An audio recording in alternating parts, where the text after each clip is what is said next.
Hello everyone. Apple has officially killed off the Mac Pro, the last Intel-powered computer in their system. But it won't last long because they're already planning on killing off the Mac Pro with an Intel chip built inside. So sooner or later, around probably WDC, when they come out with the Worldwide Developer Conference that's geared towards more professional users like programmers, we're going to officially see the death of the Intel Mac Pro. Now currently, the Mac Studio Ultra, the top of the line, can outrun the Mac Pro with the highest core processor of 28 cores. And at the time of this video, Apple is still selling the Mac Pro with that 28 core. But strangely, they kill off the iMac Pro. So why would anyone in their right mind would spend the amount of money to get a Mac Pro 28 core instead of just getting a Mac Studio Ultra? Especially when the Mac Studio Ultra can outrun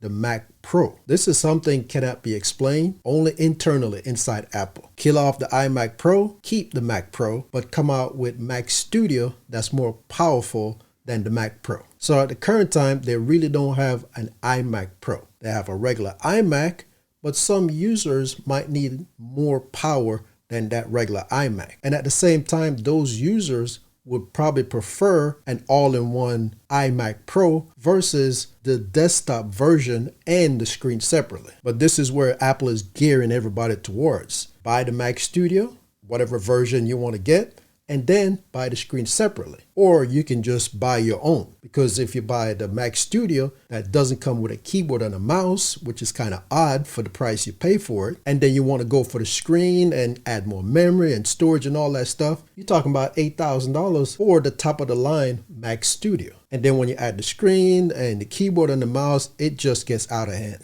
But we already know that's Apple's way of nickel and diming you. They got to sell every little thing separately. If you're in the ecosystem, you know how the story goes. But at least they could have put the keyboard and mouse in, even if it's the regular kind and not the dark kind like they're selling now. So you got to realize that the Mac Studio falls in the same category as the Mac Mini, because that one doesn't come with a keyboard or mouse either. But the strange setup in Apple's Mac computer ecosystem right now, it's kind of weird because, like I said, you got the top of the line Mac Pro that's slower than a Mac Studio, that costs more than a computer that's much powerful than it and sit on your desktop. This is where Apple do these weird things when they release these new devices. It's just like their iPads. You got this new iPad that has an M1 chip, just like the iPad Pro that has an M1 chip. So does that mean that they have equal power? One costs more, one costs less? Strange.